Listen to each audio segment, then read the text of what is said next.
Modi, Prime Minister of India. Your Excellency, you have the floor.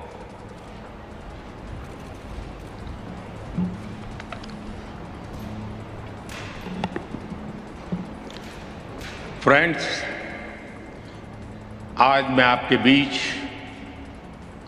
उस भूमि का प्रतिनिधित्व कर रहा हूं जिस भूमि ने हजारों वर्ष पहले ये मंत्र दिया था, समगच्छध्वं समध्वत्वं संवो मानसी जानताम। आज 21वीं सदी में ये मंत्र और ज्यादा महत्वपूर्ण हो गया है, प्रासंगिक हो गया है। समगच्छध्वं यानी सभी साथ मिलकर चले, संवध्वं यानी सभी मिलजुल कर आपस में संवाद करें, और संवो मनानस्य जानताम यानी सभी के मन भी आपस में मिले रहें। फ्रेंड्स, जब मैं पहली बार क्लाइमेट समिट में पेरिस आया था तब मेरा यह इरादा नहीं था कि दुनिया में हो रहे अनेक वायदों में एक वायदा अपना भी जोड़ दूं। मैं पूरी मानवता के लिए एक चिंता के साथ आया था। मैं उस संस्कृति के प्रतिनिधि के रूप में आया था जिसने सर्वे भवन्तु सुखिनः अर्थात सभी सुखी रहे का संदेश दिया है। और इसलिए मेरे लिए पेरिस में हुआ आयोजन एक समिट नहीं, सेंटिमेंट था, एक कमिटमेंट था। और भारत वो वायदे विश्व से नहीं कर रहा था, बल्कि वो वायदे 125 करोड़ भारतवासी अपने आप से कर रहे थे। और मुझे खुशी है कि भारत जैसा विकासशील देश जो करोड़ों लोगों को गरीबी से बाहर निकालने में जुटा है, जो करोड़ों लोगों की ईज ऑफ लिविंग पर रात दिन काम कर रहा है, आज विश्व की आबादी का 17% होने के बावजूद जिसकी एमिशंस में रिस्पॉन्सिबिलिटी सिर्फ 5% रही है, उस भारत ने अपना कर्तव्य पूरा करके दिखाने में कोई कसर बाकी नहीं छोड़ी है। आज पूरा विश्व मानता है कि भारत एकमात्र बड़ी अर्थव्यवस्था है जिसने पेरिस कमिटमेंट पर लेटर एंड स्पिरिट में डिलीवर किया है। हम संकल्पबद्ध होकर हर संभव एफर्ट्स कर रहे हैं, परिश्रम कर रहे हैं और परिणाम लाकर दिखा रहे हैं। फ्रेंड्स, आज जब मैं आपके बीच आया हूं तो भारत के ट्रैक रिकॉर्ड को भी लेकर के आया हूं। मेरी बातें सिर्फ शब्द नहीं हैं, ये भावी पीढ़ी के उज्जवल भविष्य का जयघोष है। आज Bharat installed renewable energy capacity में विश्व में चौथे नंबर पर है। बीते 7 वर्षों में भारत की नॉन फॉसिल फ्यूल एनर्जी में 25% से ज्यादा की वृद्धि हुई है, और अब ये हमारे एनर्जी मिक्स का 40% पहुंच गया है। फ्रेंड्स, विश्व की पूरी आबादी से भी अधिक यात्री भारतीय रेल से हर वर्ष यात्रा करते हैं। इस विशाल रेलवे सिस्टम ने अपने आप को 2030 तक नेट जीरो बनाने का लक्ष्य रखा है।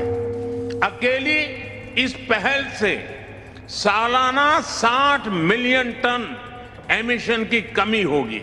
इसी प्रकार हमारे विशाल एलईडी बल्ब अभियान से सालाना 40 मिलियन टन एमिशन कम हो रहा है। आज भारत दृढ़ इच्छा शक्ति के साथ ऐसे कई सारे इनिशिएटिव्स पर तेजी से काम कर रहा है। इसके साथ ही भारत ने अंतर्राष्ट्रीय स्तर पर दुनिया का सहयोग करने के लिए इंस्टीट्यूशनल सॉल्यूशन भी दिए हैं। सोलर पावर में एक क्रांतिकारी कदम के रूप में हमने इंटरनेशनल सोलर अलायंस की पहल की। क्लाइमेट एडप्शन के लिए हमने coalition for disaster resilient infrastructure का निर्माण किया है। ये करोड़ों जिंदगियों को बचाने के लिए एक संवेदनशील और महत्वपूर्ण पहल है। फ्रेंड्स, मैं एक और महत्वपूर्ण विषय पर आप सभी का ध्यान केंद्रित करना चाहता हूं। आज विश्व मान रहा है कि क्लाइमेट चेंज में लाइफस्टाइल की एक बहुत बड़ी भूमिका है। मैं आज आपके सामने एक वन वर्ड मूवमेंट का प्रस्ताव रखता हूं। वन वर्ड एक शब्द क्लाइमेट के संदर्भ में वन वर्ल्ड एक विश्व का मूल आधार बन सकता है, अधिष्ठान बन सकता है।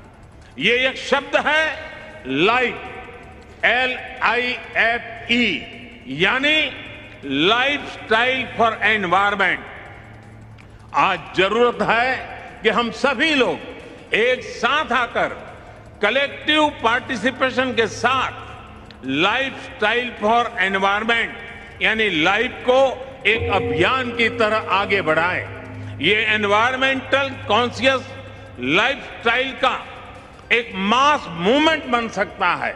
आज आवश्यकता है माइंडलेस और डिस्ट्रक्टिव कंजम्पशन के बजाय माइंडफुल और डेलिबरेट यूटिलाइजेशन की।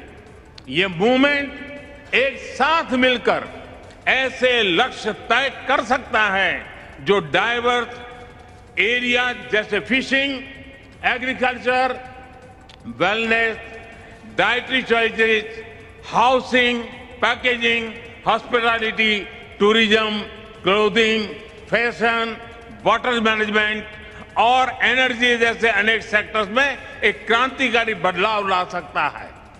ये ऐसे विषय हैं जहां हम में से प्रत्येक को हर रोज कॉन्शियस चॉइस करनी होगी। पूरी दुनिया में करोड़ों अरबों लोगों के हर रोज की ये चॉइसेस क्लाइमेट चेंज के खिलाफ लड़ाई को हर दिन बिलियन स्टेप्स आगे ले जाएगी।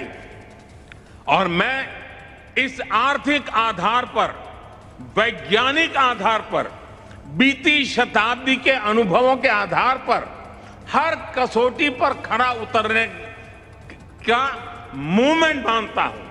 स्व से समझने का यही रास्ता है, अहम से वयम के कल्याण का यही रास्ता है। फ्रेंड्स, क्लाइमेट चेंज पर इस वैश्विक मंथन के बीच मैं भारत की ओर से इस चुनौती से निपटने के लिए 5 अमृत तत्व रखना चाहता हूं, पंचामृत की सौगात देना चाहता हूं। पहला, भारत 2030 तक अपनी नॉन फोसिल एनर्जी कैपेसिटी को 500 गीगावाट तक पहुंचाएगा। दूसरा, भारत 2030 तक अपनी 50% एनर्जी रिक्वायरमेंट्स रिन्यूएबल एनर्जी से पूरी करेगा।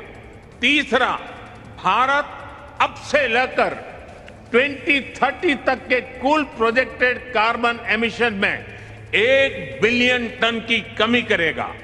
चौथा, 2030 तक भारत अपनी अर्थव्यवस्था की कार्बन इंटेंसिटी को 45% से भी कम करेगा।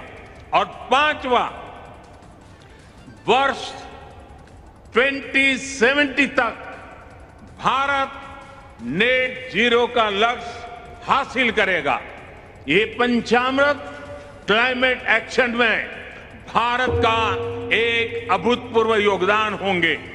फ्रेंड्स, ये सच्चाई हम सभी जानते हैं कि क्लाइमेट फाइनेंस को लेकर आज तक किए गए वायदे खोखले ही साबित हुए हैं।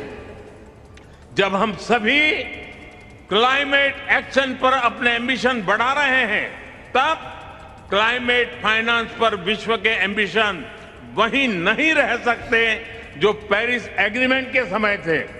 आज जब भारत ने एक नए कमिटमेंट और एक नई ऊर्जा के साथ आगे बढ़ने का संकल्प लिया है, तो ऐसे समय में क्लाइमेट फाइनेंस और लो कॉस्ट क्लाइमेट टेक्नोलॉजीज का ट्रांसफर और महत्वपूर्ण हो जाता है।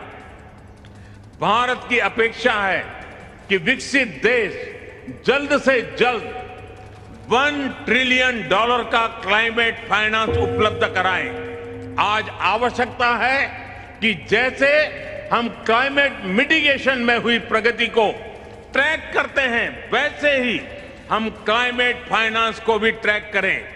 उचित न्याय तो ये होगा कि जो देश क्लाइमेट फाइनेंस पर किए अपने वादों पर खरे नहीं उतरे, उन पर दबाव बढ़े। फ्रेंड्स, आज भारत क्लाइमेट के विषय पर बहुत ही साहस और बड़ी महत्वाकांक्षा के साथ आगे बढ़ रहा है। भारत अन्य सभी विकासशील देशों की पीड़ा भी समझता है, उन्हें साझा करता है और उनकी अपेक्षाओं की अभिव्यक्ति भी निरंतर करता रहेगा। कई विकासशील देशों के लिए क्लाइमेट चेंज उनके अस्तित्व पर मंडरा रहा है, एक बड़ा संकट है। हमें दुनिया को बचाने के लिए आज बड़े कदम उठाने ही होंगे। यही समय की मांग है और यही इस फोरम की प्रासंगिकता भी सिद्ध करेगा। मुझे विश्वास है कि ग्लासगो में लिए गए निर्णय हमारी भावी पीढ़ियों का भविष्य बचाएंगे और सुरक्षित और समृद्ध जीवन का उपहार देंगे। अध्यक्ष जी, मैंने समय अधिक लिया, आपसे मैं क्षमा चाहता हूं, लेकिन विकासशील देशों की आवाज उठाना ये मैं अपना कर्तव्य मानता हूं, इसलिए मैंने उस पर भी बल दिया है। मैं फिर एक बार आपका बहुत बहुत धन्यवाद करता हूं।